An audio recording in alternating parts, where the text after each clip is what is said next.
Hey everyone, and welcome back to Fledgling Eagle. Today, we've got a highly charged and controversial story that's been making headlines. Venezuela has strongly criticized the United States for taking possession of a jet that was used by their president, Nicolás Maduro. This move has created a lot of tension between the two nations, and we're here to break it all down for you. Let's jump right in. Venezuela's reaction. An act of theft. Venezuela's Foreign Minister Iván Pinto wasted no time expressing his outrage over the United States' decision to seize the presidential jet. He called the action an outright act of theft, a statement that held significant weight considering the already strained relations between the countries. Pinto went further, accusing the U.S. of exhibiting a pattern of unlawful and aggressive behavior, which he labeled as piracy. This, he argued, reflected a troubling history of interference in the sovereign affairs of other nations, ignoring international law and diplomatic norms. On September 3rd, Pinto addressed the media, stressing that the U.S. had no legal, political, or ethical grounds to confiscate an aircraft that rightfully belonged to Venezuela. This jet wasn't just a symbol of Venezuela's leadership. It was also crucial for the nation's operations. Pinto pointed out that this act wasn't an isolated event, but part of the larger context of the U.S.'s continued use of unilateral and illegal sanctions against Venezuela. According to Pinto, these sanctions were not supported by any credible international legal framework and were completely illegitimate as a basis for such actions. The Venezuelan government has repeatedly stated that the U.S. sanctions not only damage the nation's economy, but also undermine Venezuela's sovereignty.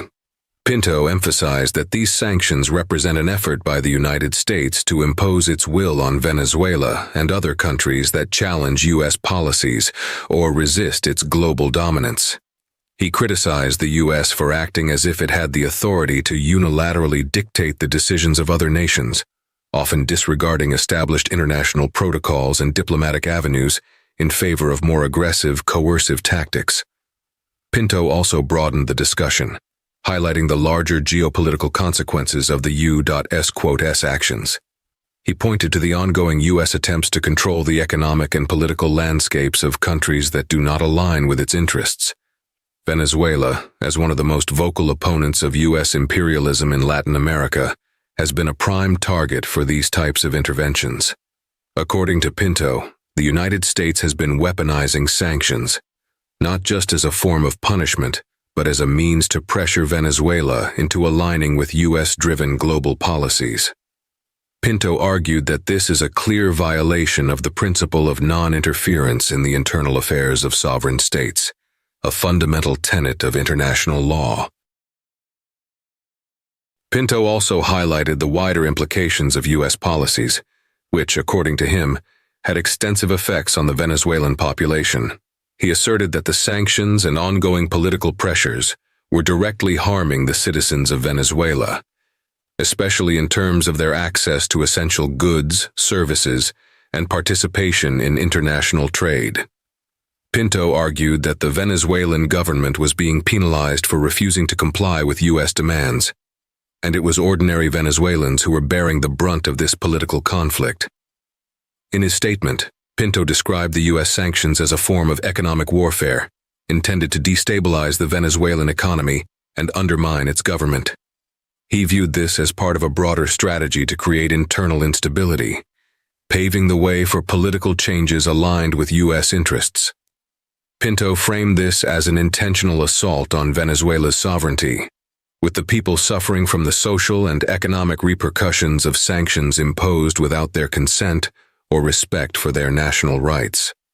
The foreign minister wrapped up his remarks by reaffirming Venezuela's unwavering opposition to U.S. actions, stressing that the country would continue to defend its sovereignty and resist any foreign intervention. Pinto's comments served as a direct challenge to U.S. policies, symbolizing the growing political rift between the two nations and Venezuela's resolve to stand firm against external pressures it considers unjust and unlawful. If you're new to this channel, Fledgling Eagle welcomes you with open wings. Don't forget to subscribe and activate the notification bell so you won't miss any of our future videos. The US justification. The plane was illegally purchased. The United States' decision to seize the Venezuelan presidential jet stemmed from an alleged violation of U.S. sanctions. The controversy intensified after the U.S. Department of Justice provided details supporting its actions. On September 9th, U.S. Attorney General Merrick Garland confirmed the seizure of the plane, stating that it had been illegally acquired, breaching U.S. law. According to Garland, the jet had been purchased for $13 million through a shell company. After the purchase, the aircraft was purportedly smuggled out of the U.S. and transported to Venezuela. U.S. authorities argue that this transaction violated the sanctions placed on Venezuela, which were implemented in response to political and economic concerns, including alleged corruption and human rights violations by the Venezuelan government. The aircraft in question, a DSU Falcon 9900X, was reportedly bought from a Florida-based company and illegally exported to Venezuela in April 2023, with the plane being rerouted through the Caribbean. The U.S. government claims that the jet was intended for use by Venezuelan President Nicolás Maduro and his close associates. This, they argue, is a key element justifying the seizure, as the transaction directly contravened the sanctions imposed by the U.S. and its allies on the Venezuelan government. Anthony Salisbury, a senior official from U.S. Homeland Security Investigations, provided additional context, suggesting that the aircraft's involvement extended beyond merely violating sanctions. He noted that the investigation was ongoing and emphasized that authorities were working to uncover the broader criminal activities tied to the plane. Salisbury implied that the jet could be connected to a range of illicit operations, such as money laundering, smuggling, or other forms of corruption linked to the Venezuelan government. While the U.S. government framed the seizure of the plane as a crucial step in enforcing sanctions and preventing further illegal activities, it has been sharply criticized by Venezuela. The Venezuelan government contends that the confiscation was unlawful and part of a broader U.S. strategy aimed at exerting political and economic pressure on the country. Venezuela asserts that the plane was purchased legally, and it views the U.S. actions as a direct violation of its sovereignty. In summary, the United States justifies the jet's seizure by pointing to the illegal purchase, the smuggling of the plane into Venezuela, and the breach of U.S. sanctions. However, Venezuela sees the incident as an infringement on its sovereignty, and the conflicting views have deepened tensions between the two nations. As the investigation continues, the full extent of the alleged criminal activities related to the plane remains unclear, but the situation has further complicated the already fraught relationship between the U.S. and Venezuela. Venezuela's furious reaction, a sovereignty issue. The Venezuelan government reacted strongly to the U.S. seizure of the presidential jet, with Foreign Minister Iván Pinto condemning it as a blatant violation of international law and a direct assault on Venezuela's sovereignty. Pinto argued that the U.S. had no authority to seize the aircraft, portraying the action as part of a larger ongoing strategy aimed at destabilizing Venezuela and weakening President Nicolás Maduro's government. Venezuela has long accused the U.S. of attempting to destabilize the country through sanctions, diplomatic pressure, and covert operations, all intended to overthrow the leadership. Pinto emphasized that the plane's seizure was a clear example of U.S. interference in Venezuela's internal affairs, intended to create chaos and political instability.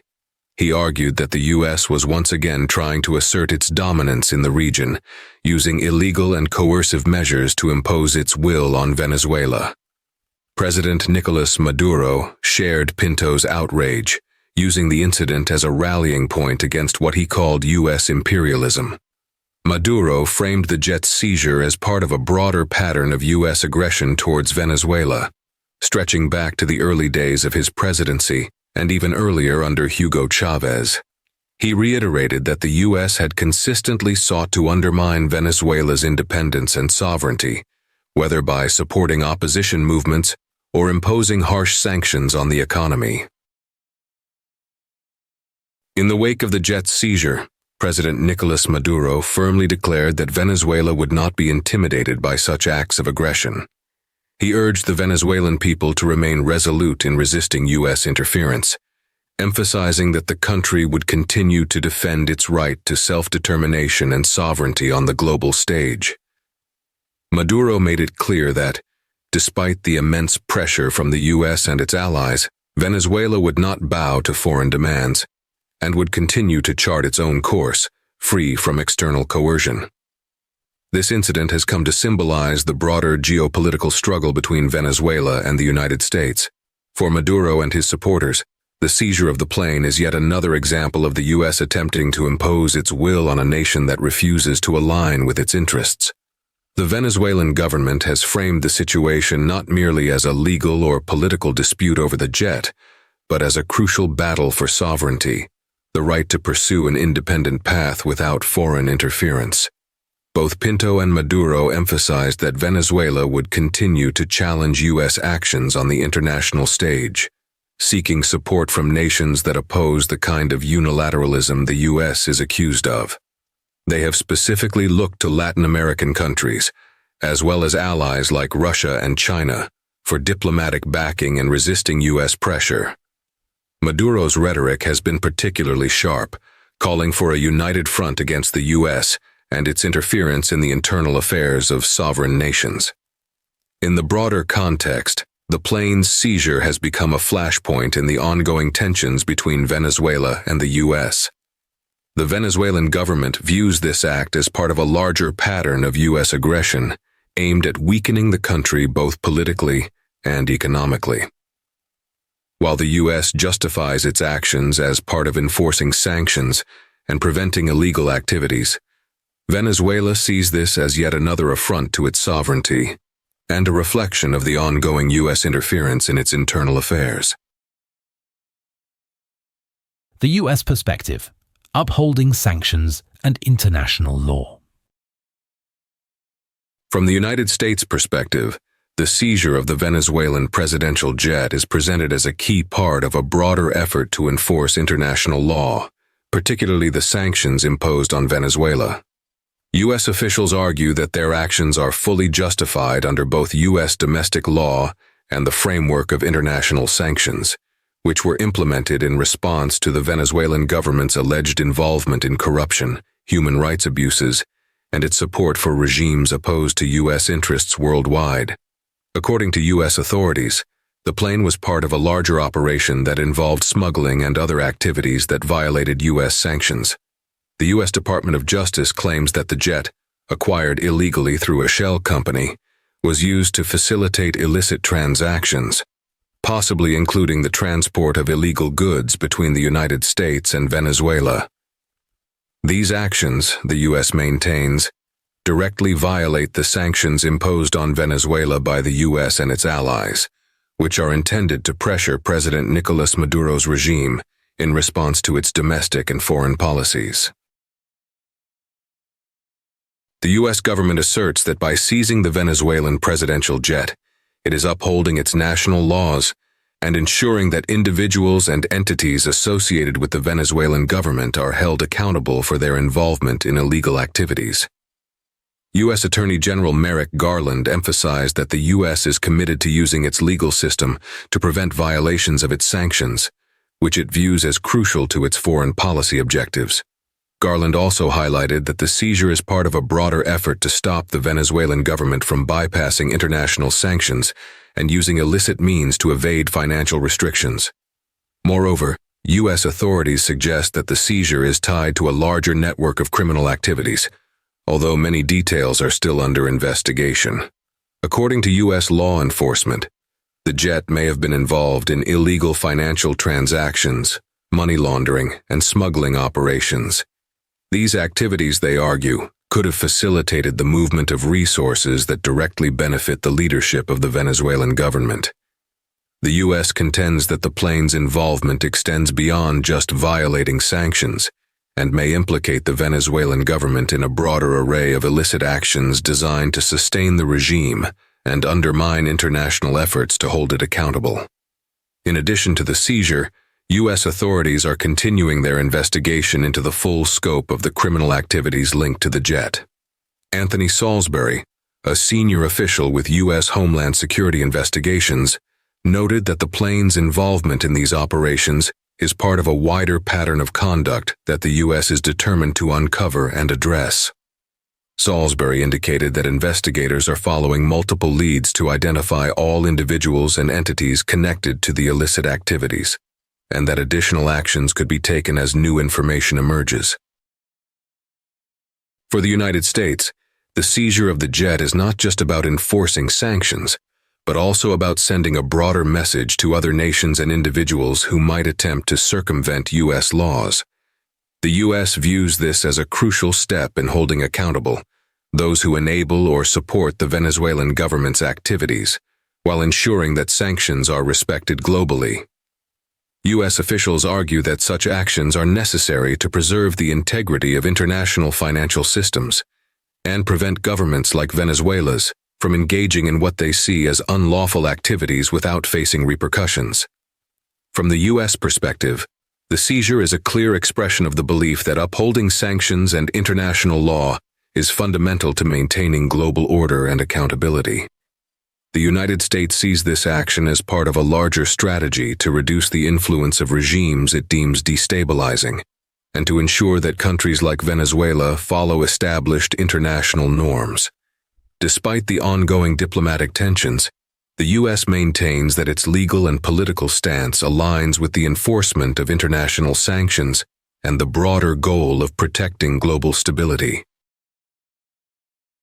What's next? A diplomatic standoff. The seizure of the Venezuelan presidential jet is the latest chapter in the ongoing diplomatic rift between Venezuela and the United States. For years, the two nations have been locked in a contentious relationship, with the U.S. imposing severe sanctions on Venezuela in response to concerns over the country's political, economic, and human rights issues.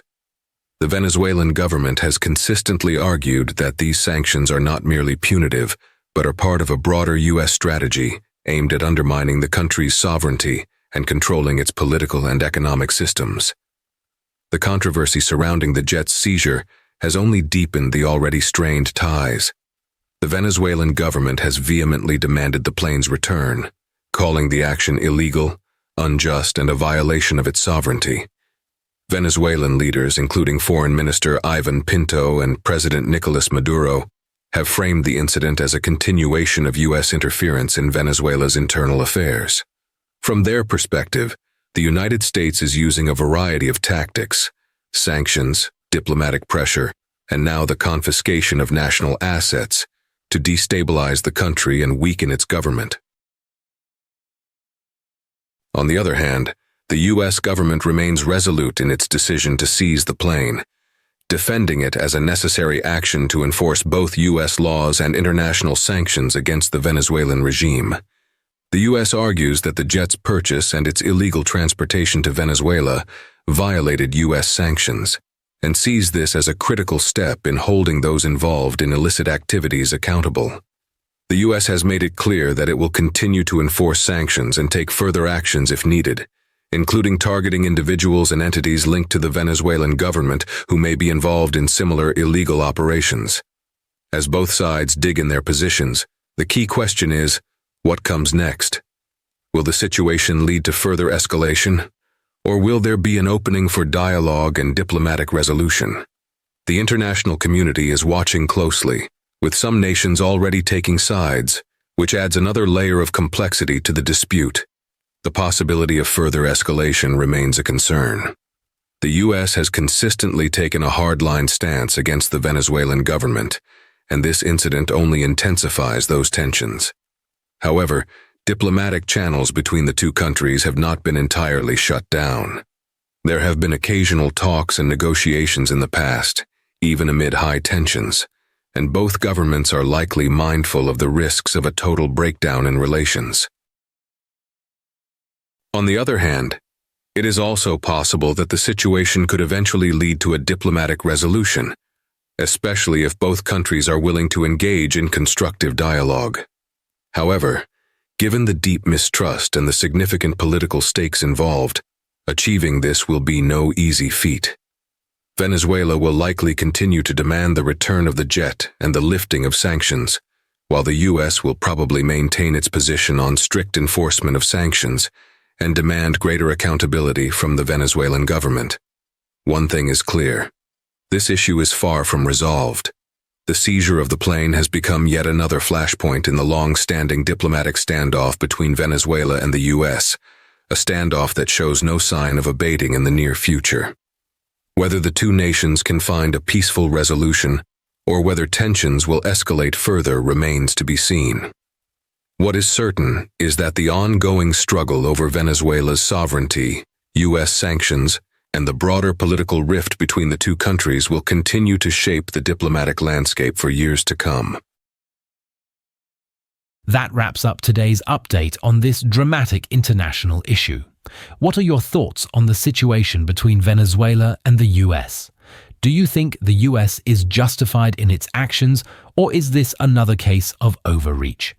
We'd love to hear your opinions in the comments below. If you found this video insightful, don't forget to give us a like, share it with your friends, and subscribe to stay updated with the latest news and in-depth analyses from around the world. Thanks for watching, and we'll see you in the next video.